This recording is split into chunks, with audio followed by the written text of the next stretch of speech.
రే ఏంట్రా చేతిలో? Progress reports బాబాయ్. ఏదిటి? రే ఏంట్రా ఈ మార్కులు అన్ని 9లు 10లు? నేను స్కూల్లో ఉన్నప్పుడు నాకు ఎన్ని వచ్చాయో తెలుసా? అన్ని 80లు 90లు.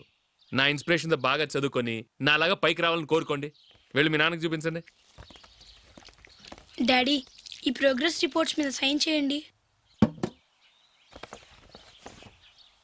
ఏంట్రా ఈ మార్కులు 8లు 9లు? ఇలాగే చదివారంటే మీరు మీ చిన్నాన్నలాగా ఎందుకు పనికి లేకుండా పోతారు?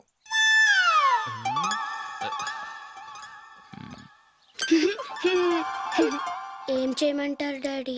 ఏదన్నా డౌట్ అడిగితే ఎవ్వరూ క్లియర్ చేయట్లేదు. సరే ఓ ట్యూషన్ మాస్టర్ని ఏర్పాటు చేస్తాను, బుద్ధిగా చదువుకోండి. ఈ పెన్ ఒకటి రాసి చావదు, దీన్ని మార్చేయాలి.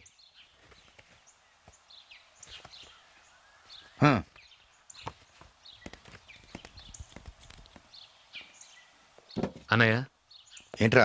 క్లోజ్ ఫ్రెండ్ పెళ్ళి ఒక 500 ఇస్తే గిఫ్ట్ కొనుకెళ్తాను.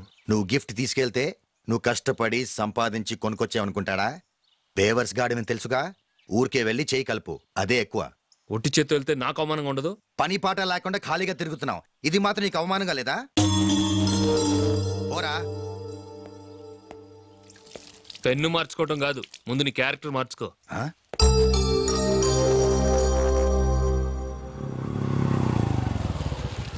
రా వెళ్దాం. ఏమలుడు, టెలిఫోన్ బిల్ కట్టమని డబ్బులు ఇచ్చాను కదా, కట్టావా? కట్టాను మావా. చేతిలో ఏం లేదు, పెళ్లి గిఫ్ట్ ఏం తీసుకుంటాం లేదా? లేదు మావా, వాడు నేను బెస్ట్ ఫ్రెండ్స్. నేను గిఫ్ట్ తీసుకెళ్తే ఏంట్రా అంత పెద్దవాడు అయిపోయావా, గిఫ్ట్ తెచ్చి నన్ను పరాయవాడిని చేస్తున్నావు అని వాడు ఫీల్ అవుతాడు.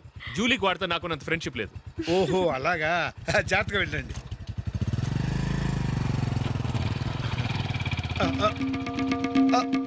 అరే అల్లుడు,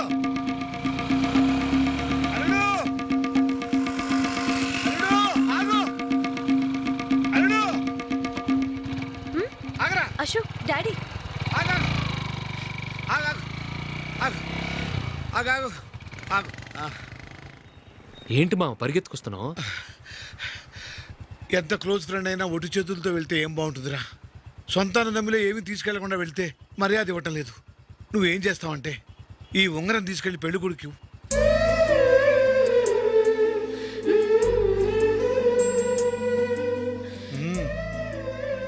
వద్దు మావ. రై తీసుకెళ్ళరా.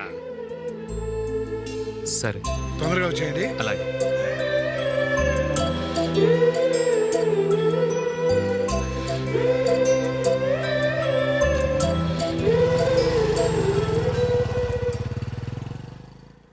ఏమిటండి ఇది? వయసులో ఉన్న పిల్లల్ని మీరే అలా ఒంటరిగా బైక్ మీద పంపిస్తున్నారేంటి? పంపిస్తే ఏంటంట, వాళ్ళు ఏమైనా లేచిపోతారా లేకపోతే లాడ్జికి పోతారా?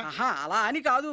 ఆపోయా, వాళ్ళు చిన్నప్పటి నుంచి కలిసిమెలిసి పెరిగారు. వాళ్ళ వయసుతో పాటు వాళ్ళ స్నేహం కూడా పెరిగింది. అంతేగాని నువ్వు అనుకున్నట్టు వాళ్ళ మనసులో చెడు ఉద్దేశాలేం లేవు. అది కాదు, నేను చెప్పొచ్చేది ఏమిటంటే, ఆపోయా, వాళ్ళని చూస్తుంటే నాకు తప్పుగా అనిపించడం లేదు. నీకు తప్పుగా అనిపిస్తే ఈ ఊరు వదిలిపెట్టి పారిపో.